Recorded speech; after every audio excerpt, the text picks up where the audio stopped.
الحمد لله نحمده ونستعينه ونستغفره ونؤمن به ونتوكل عليه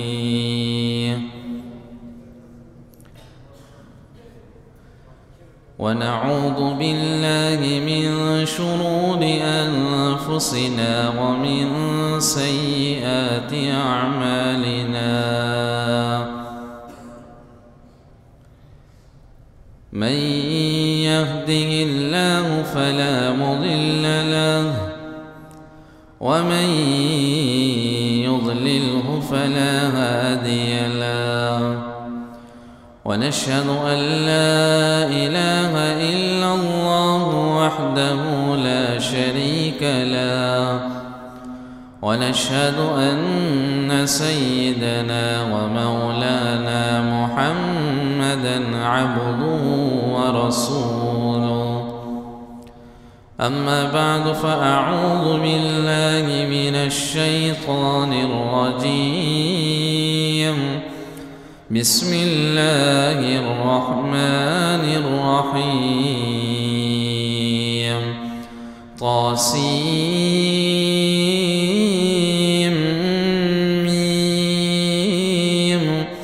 تلك آيات الكتاب المبين نتلو عليك من نبأ موسى وفرعون بالحق لقوم يؤمنون صدق الله العظيم وبلغنا رسوله النبي الكريم ونحن على ذلك لمن الشاهدين والشاكرين والحمد لله رب العالمين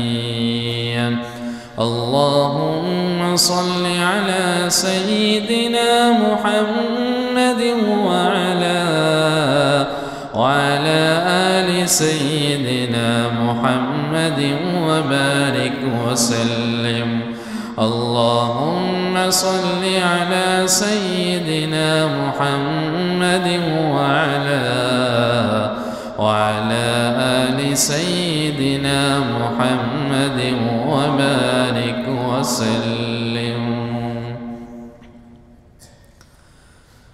گزشتہ جمعوں میں سورہ یوسف اور اس سورت سے ہونے والے سبق اور حکمتوں کو عبرتوں کو بیان کیا گیا۔ سورہ یوسف کو اللہ نے احسن القصص کہا، اور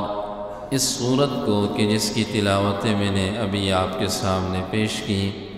اسے سورۃ القصص کا نام دیا گیا۔ قصص قصے کی جمع ہے، قصہ کہانی کو بولتے ہیں، واقعے کو بولتے ہیں۔ میں نے بتایا تھا کہ قرآن مجید صرف قصے کہانیوں کی کتاب نہیں ہے، بلکہ قرآن جب بھی کوئی قصہ، جب بھی کوئی واقعہ بیان کرتا ہے تو اس واقعے سے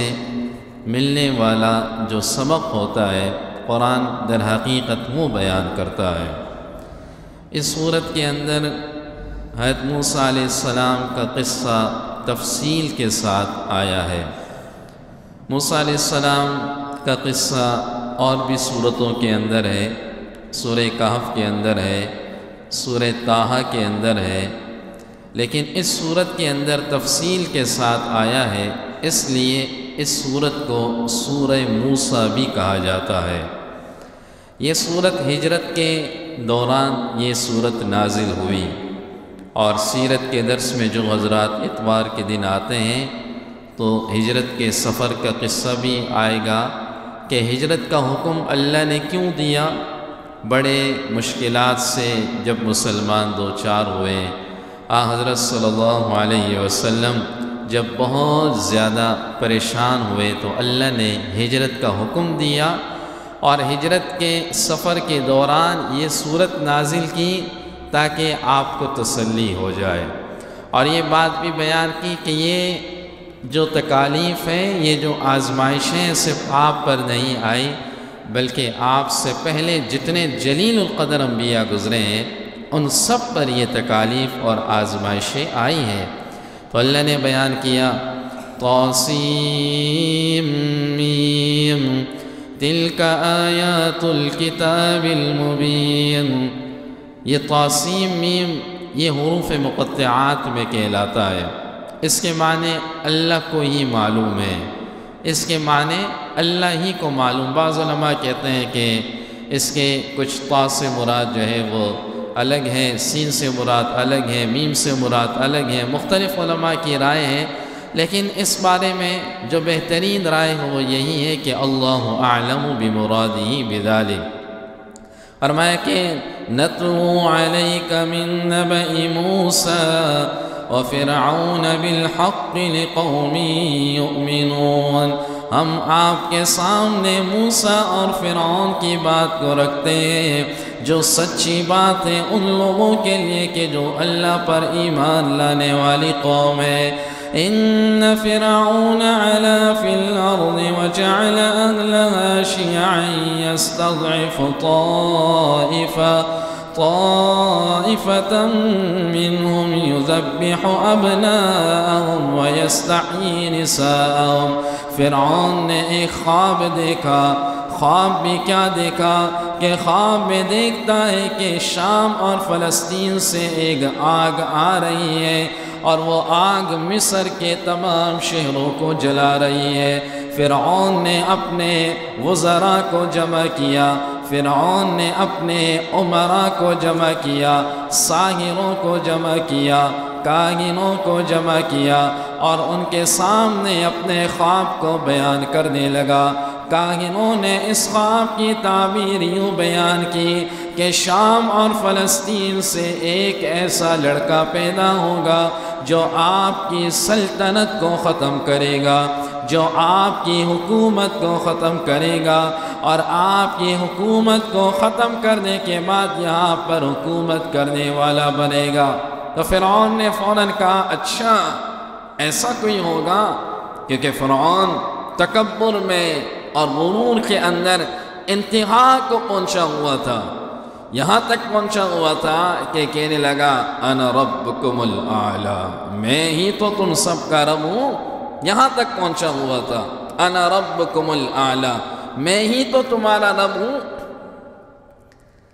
جب یوسف علیہ السلام مصر میں آئے تھے تو میں نے بتایا تھا کہ پھر اسرائیلی بڑھنا شروع ہو گئے مصر میں، اور اسرائیلیوں کی بڑی تعداد موسیٰ علیہ السلام کے زمانے تک آ گئی، لاکھوں میں آ گئے، اور فرعون جس قبیلے سے تعلق رکھتا تھا اسے قبطی قبیلہ کہا جاتا تھا۔ تو فرعون نے اسرائیلی جو خاندان کے لوگ تھے انہیں غلام رکھا ہوا تھا، اور اس کے جو نیچے کے لوگ تھے وہ بھی ان لوگوں کو اپنا غلام سمجھتے تھے، جس کے جی میں جس کے بس میں جو آتا تھا وہ ظلم کی انتہا کو پہنچ جاتا تھا۔ اور ظاہر ہے انہیں پتہ تھا ہمارا بادشاہ بھی ایسا ہے، اور بادشاہ کی چاہت بھی ہے کہ اس قوم کو جو ہے وہ جتنا دبا سکتے ہو دباؤ، اور یہی چیز انگریزوں نے کی۔ انگریز جب آپ کے اس بر صغیر میں آئے تو انہوں نے دو طبقوں میں، دو حصوں میں بانٹا۔ ایک طرف ان لوگوں کو کہ جو ان کے وفادار تھے انہیں جائیدادیں دی، انہیں اپنے وفاداروں کو مراعات دی، اپنے وفاداروں کو حکومت کے نظام کے اور وزارتیں دی، اور دوسری طرف جو ان کے وفادار نہیں تھے انہیں دبا کے رکھا۔ یہی دو طبقہ آج بھی دنیا کے اندر چل رہا ہے کہ جو وفاداری والے لوگ ہیں انہیں جو ہے وہ بہت زیادہ انہیں پیشکش اور انہیں نوازا جاتا ہے، اور جو اس سے ہٹ کے ہوتے ہیں انہیں دبایا جاتا ہے۔ تو فرعون نے بھی ایسا کیا، اور اس نے اعلان کیا کہ اچھا یہ اس خواب کی تعبیر ہے تو جو بچہ پیدا ہوگا اسے فوراً قتل کیا جائے گا۔ اور بچے پیدا ہوتے گئے تو جب پتہ چلتا اسرائیلیوں کے یہاں بچہ پیدا ہوا اس کے کارندے پہنچ جاتے اور قتل کر دیتے تھے، اور کبھی مہینے میں چکر لگاتے، کبھی ہفتہ وار چکر لگاتے، کبھی 2 مہینے بعد ان علاقوں میں چکر لگاتے جہاں اسرائیلی رہتے تھے، جہاں موسیٰ علیہ السلام کی قوم رہتی تھی، اور جہاں جہاں پتہ چلتا ہے اس گھر میں بچہ پیدا ہوا بھئی فوراً لے آؤ، ماں باپ کھڑے اور فوراً قتل کرتے تھے ماں باپ کی آنکھوں کے سامنے۔ لیکن اللہ کا نظام دیکھیں، اللہ بھی تو اللہ ہے، وَمَكَرُوا وَمَكَرَ اللَّهُ وَاللَّهُ خَيْرُ الْمَاكِرِينَ، اور فرمایا کہ یہ بھی مکر کرتے ہیں، اللہ نے فرمایا میں بھی مکر کرتا ہوں۔ لڑکوں کو فوراً ذبح کرتا تھا، بچیاں ہوتی تھی تو انہیں چھوڑ دیتا تھا کہ بچیاں ہو گئی انہیں چھوڑ دیتا تھا، لیکن جب لڑکے ہوتے تھے تو انہیں فوراً ذبح کیا جاتا تھا کہ میرے سامنے کوئی بھی نہ آئے۔ روایات میں آتا ہے کہ 90,000 بچوں کا اس نے قتل کیا، 90,000 بچوں کا۔ وَنُرِيدُ أَن نَّمُنَّ عَلَى الَّذِينَ اسْتُضْعِفُوا فِي الْأَرْضِ وَنَجْعَلَهُمْ أَئِمَّةً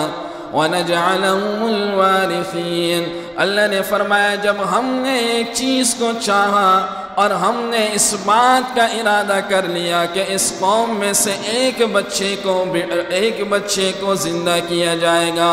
ایک بچہ اسی قوم میں پیدا کیا جائے گا، اور اس کی پیدائش کی وجہ سے اس قوم کے لوگوں پر احسان کیا جائے گا، یہ کمزور لوگ اس بچے کی وجہ سے پروان چڑھیں گے اور اللہ ان کی کمزوری کو ختم کرے گا۔ اور موسیٰ علیہ السلام کی پیدائش ہوئی،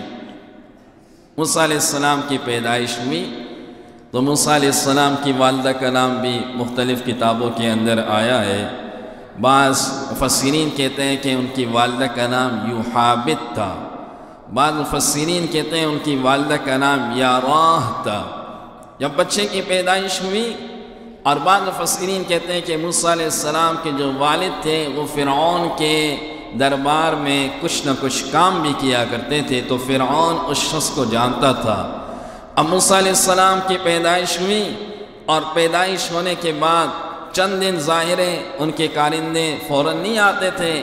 اور جب انہیں پتہ چلتا کہ کارندے آ رہے ہیں تو پھر مائیں اپنے بچوں کو چھپاتی تھی جہاں تک ہو سکتا تھا، لیکن مشکل ہوتا تھا کیونکہ آس پاس والے ہی بتا دیتے تھے کہ اس گھر میں بیٹا ہوا، اس گھر میں بیٹا ہوا، اور اس گھر میں بیٹا ہوا۔ آج تو خبریں ویسی پھیل جاتی ہیں تو اور پھر بچے کی اور بیٹے کی خبر تو آنن فانن پہنچ جاتی ہے، تو موسیٰ علیہ السلام کی والدہ بڑی پریشان ہوتی تھی۔ وَأَوْحَيْنَا إِلَىٰ أُمِّ مُوسَىٰ أَنْ أَرْضِعِيهِ، ہم نے موسیٰ کی والدہ کو یہ بات الہام کی، یا وحی کا لفظ آیا ہے۔ علماء نے لکھا کہ یہ اس وحی سے وہ وحی مراد نہیں ہے کہ جو انبیاء علیہ السلام کو ہوتی تھی۔ وحی کی دو قسمیں ہیں، ایک وحی وہ جو نبوت اور رسالت کی ہوتی ہیں، اور ایک وحی وہ کہ جو الہامی وحی کہلاتی ہے، جیسے اللہ نے سورۃ النحل کے اندر کہا وَأَوْحَىٰ رَبُّكَ إِلَى النَّحْلِ، کہ ہم نے شہد کی مکھی کی طرف ایک بات اس کے دل میں الہام کی۔ اب وہاں بھی وحی سے مراد الہام ہے، وہاں وحی سے مراد وہ وحی نہیں ہے کہ جو انبیاء علیہ السلام کو ہوتی ہے۔ بعض علماء نے کہا کہ خواب کے ذریعے جو ہے وہ اللہ نے انہیں بتایا کہ جب وہ لوگ آئے تو پھر آپ نے اس طرح ایک ٹوکرا بنانا ہے اور اس بچے کو اس میں ڈالنا ہے اور پانی کے اندر ڈالنا ہے۔ بعض علماء کہتے ہیں کہ فرشتے کی شکل میں، فرشتہ انسانی شکل میں اللہ نے بھیج دیا، اور انہوں نے آ کر اطلاع دی کہ آپ جو ہے وہ اس طرح کا وہ بنائیں، اور مجھے اللہ نے بھیجا ہے۔ اور اس کی تصدیق صحیح مسلم شریف کی روایت ہے کہ حضرت صلی اللہ علیہ وسلم نے ارشاد فرمایا کہ پچھلے زمانے میں ایک شخص اللہ کے نیک بندے سے ملنے کے لیے جا رہا تھا، راستے میں فرشتہ انسانی شکل میں آیا، کہاں جا رہے ہو؟ کہا اس اللہ کے نیک بندے سے ملنے جا رہا ہوں۔ کوئی اور غرض بھی ہے؟ کس لیے جا رہے ہیں؟ کہا اللہ کے لیے اس سے ملنے جا رہا ہوں۔ کوئی اور لالچ تو نہیں ہے؟ کہا کوئی لالچ نہیں ہے۔ دنیاوی کوئی غرض تو نہیں ہے؟ کوئی غرض نہیں ہے۔ کہا مبارک ہو، مجھے اللہ نے بھیجا ہے، اور اللہ نے کہا کہ یہ بندہ اللہ کے لیے اس بندے سے محبت کرتا ہے، تو اللہ بھی آپ سے اللہ کے لیے محبت کرتا ہے۔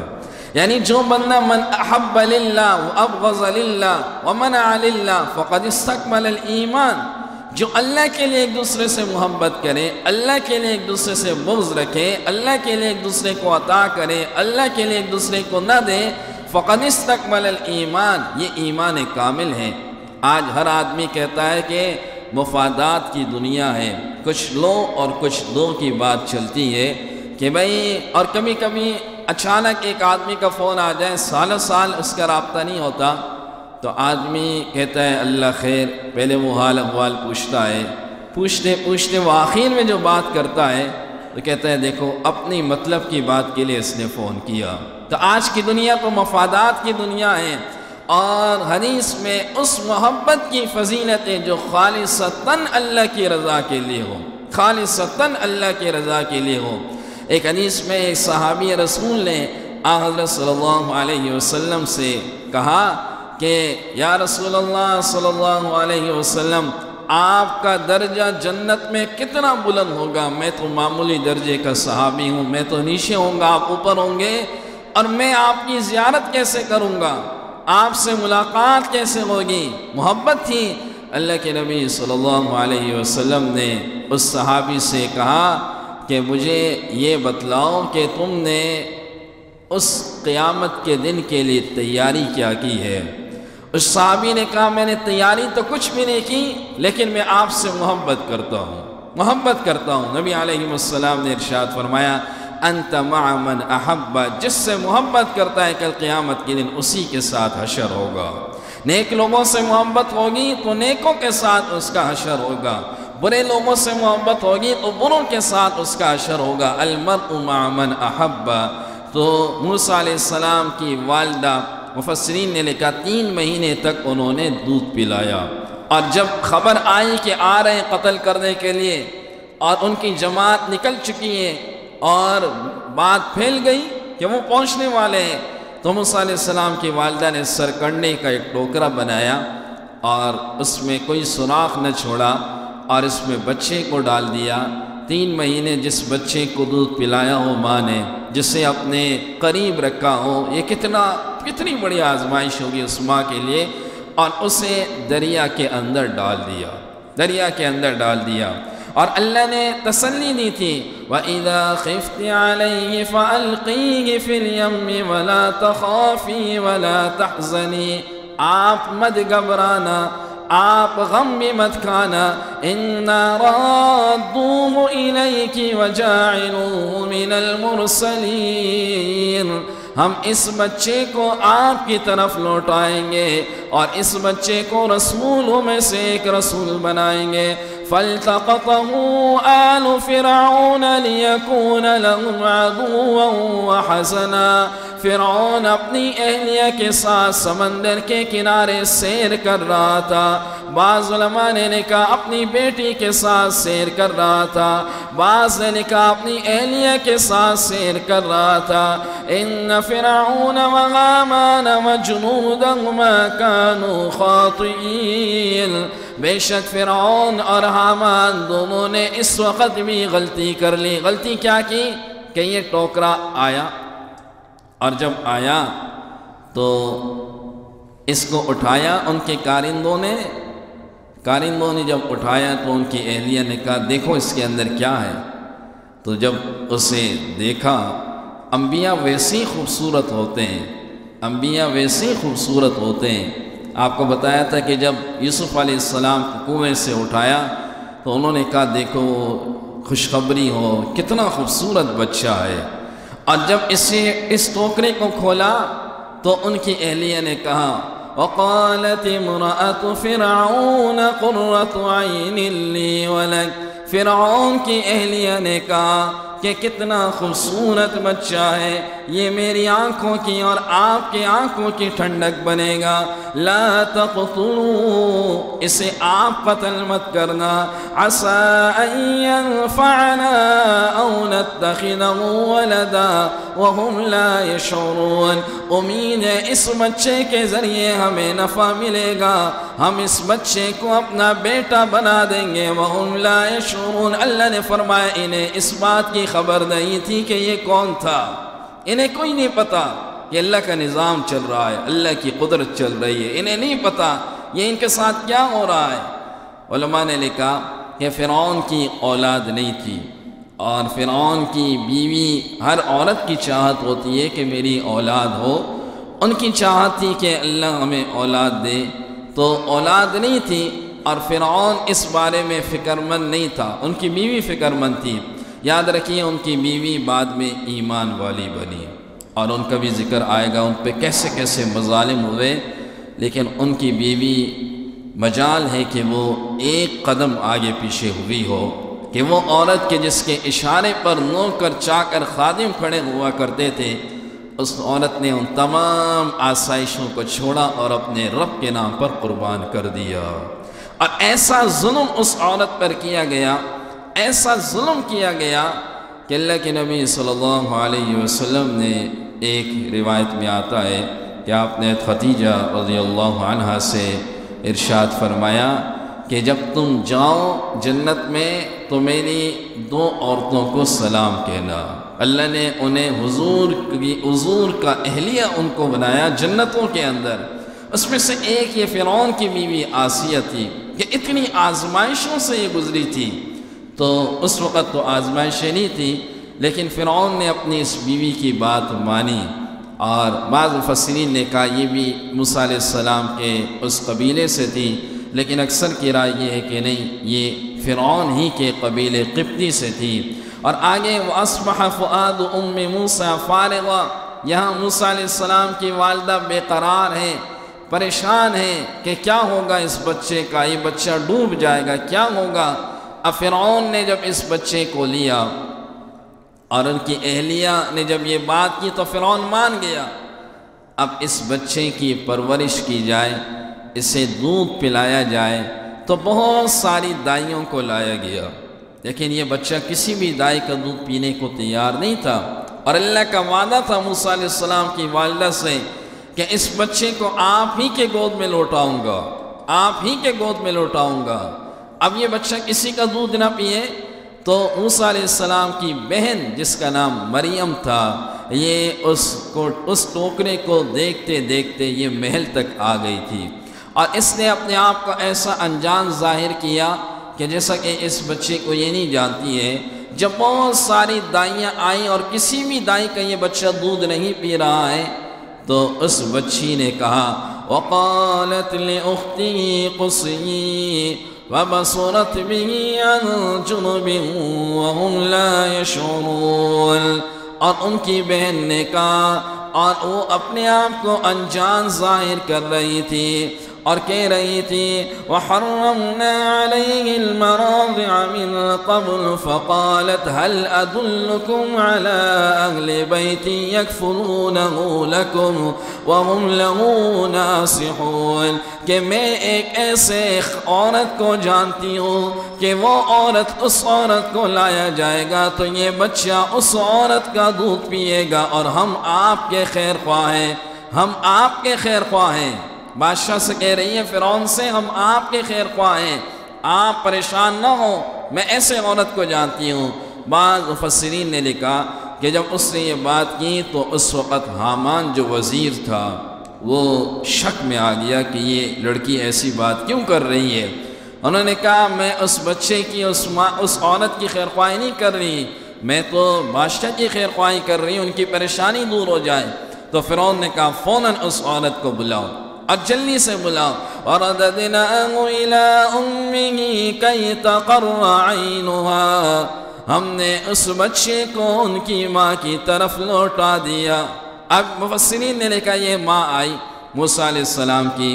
اور جیسے ہی دودھ پلانے لگی یہ بچہ فوراً دودھ پینے شروع ہو گیا، اور اس نے کہا میں گھر جاتی ہوں، میرے اور بھی بچے ہیں، میرے پاس ٹائم نہیں ہے، میرے اور بھی بچے ہیں، میں گھر جا رہی ہوں۔ تو فرعون نے کہا آپ گھر مت جائیں، ہم آپ کو اس بچے کے دودھ پلانے کی اجرت دیں گے اور اس بچے کا پورا خرچہ ہم اٹھائیں گے، لیکن آپ گھر مت جائیں۔ کہنے لگی نہیں، میں اگر اس بچے کو دودھ پلانا ہے تو میں اپنے گھر میں پلاؤں گی، میں یہاں نہیں رہوں گی۔ کہنے لگی ٹھیک ہے، آپ اس کو اپنے گھر لے جائیں، اس کو اپنے گھر لے جائیں، اور اس کے روزانہ کے اخراجات بھی ہم بھریں گے، روزانہ کے اخراجات اس کے ہم بھریں گے۔ اور ہاں کبھی کبھی فرعون کی بیوی نے کہا کبھی کبھی زیارت کے لیے، دیدار کے لیے ہمارے سامنے لے آیا کرنا، جب تک یہ بچہ دودھ پی رہا ہے تو کبھی کبھی ہمارے سامنے لے آنا۔ تو اللہ نے یہی بات کی، فَرَدَدْنَاهُ إِلَىٰ أُمِّهِ كَيْ تَقَرَّ عَيْنُهَا وَلَا تَحْزَنْ وَلِتَعْلَمَ أَنَّ وَعْدَ اللَّهِ حَقٌّ وَلَكِنَّ أَكْثَرَهُمْ لَا يَعْلَمُونَ۔ اللہ نے اپنی قدرت کا مظاہرہ کیا اور اس بچے کو اس کے اصلی ماں کی طرف لوٹا دیا، اس کی آنکھیں بھی ٹھنڈی ہو گئی، یہ بچہ قتل سے بھی بچ گیا، اور فرعون کی طرف سے اجرت اور آسائشیں میں الگ الگ سے ملنا شروع ہو گئی۔ سگی ماں اپنے بچے کو بھی دودھ پلا رہی ہے اور وہاں سے جو ہے وہ اجرت بھی لے رہی ہے،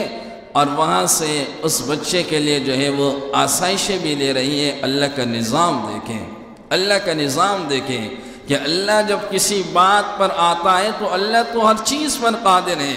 ان اللہ خالق کل شیء وهو علی کل شیء قدیر، وہ ہر چیز پر قدرت رکھنے والا ہے۔ وَمَكَرُوا وَمَكَرَ اللَّهُ، یہ ان لوگوں نے مکر کیا، اللہ نے کہا ہم نے بھی تدبیر کی۔ وَاللَّهُ خَيْرُ الْمَاكِرِينَ، اللہ بہترین تدبیر کرنے والا ہے۔ آج بھی آپ دیکھیں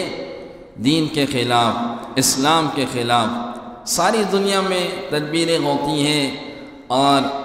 ساری دنیا میں سازشیں ہوتی ہیں، اور وقتاً فوقتاً کبھی وہ سازشیں اور وہ تدبیریں بڑھ جاتی ہیں پھر دب جاتی ہیں۔ یہ اللہ کی طرف سے ہوتا ہے، وہ تدبیر کرتے ہیں، اور اللہ جب اپنی تدبیر کرتا ہے تو فوراً اللہ کی تدبیر کامیاب ہو جاتی ہے۔ اللہ نے اس واقعے کو جو بیان کیا، اس سے آگے انشاءاللہ اگلے جمعے میں بیان ہوگا، اس واقعے کے اندر یہ سبق ہے کہ ہم ہر چیز کا خالق اور مالک وہ اللہ کو سمجھیں، دنیا کی چیزوں کو نہ سمجھیں۔ اگر آج کوئی بندہ پریشان ہے اور اس کی کوئی آزمائش ہے، کوئی مصیبت ہے، کوئی تکلیف ہے، تو وہ یہ سمجھے کہ اللہ کی طرف سے آزمائش آئی ہے اور اسے اللہ ہی ختم کرے گا، دنیا کے اسباب کے اندر نہیں ہے۔ آج تھوڑی سی پریشانی گھر کے اندر آئی یا گھر کے اندر ایک پرچی سے نکل جاتی ہے، گھروں کا یہ حال ہو چکا ہے، ہمارا ایمان اتنا کمزور ہو چکا ہے، گھر میں پرچی نکل آتی ہے، اوہو وہ پرچی ہمارے پاس لاتے ہیں، دیکھو کسی نے کچھ کیا ہوگا اور اس کی وجہ سے ہمارا کاروبار نہیں چل رہا، اس کی وجہ سے لڑائی جھگڑے ہو رہے ہیں، پریشانیاں ہو رہی ہیں، ہم ایک پرچی سے ڈر جاتے ہیں، ہمارا ایمان اتنا کمزور ہو چکا ہے، جبکہ ہم یہ نہیں دیکھتے کہ اللہ جب چاہے گا جب ہوگا، یتصرف ما یشاء، وہ جب چاہے گا جب ہوگا، وہ نہیں چاہے گا تو کچھ بھی نہیں ہوگا۔ وَإِن يَمْسَسْكَ اللَّهُ بِضُرٍّ فَلَا كَاشِفَ لَهُ إِلَّا هُوَ، اگر اللہ کسی کو نقصان دینے پہ آئے کوئی اسے نہیں روک سکتا۔ وَإِن يُرِدْكَ بِخَيْرٍ فَلَا رَادَّ لِفَضْلِهِ، وہ بلائی دینے پہ آئے تو کوئی ٹال نہیں سکتا۔ اگر ایسا ہوتا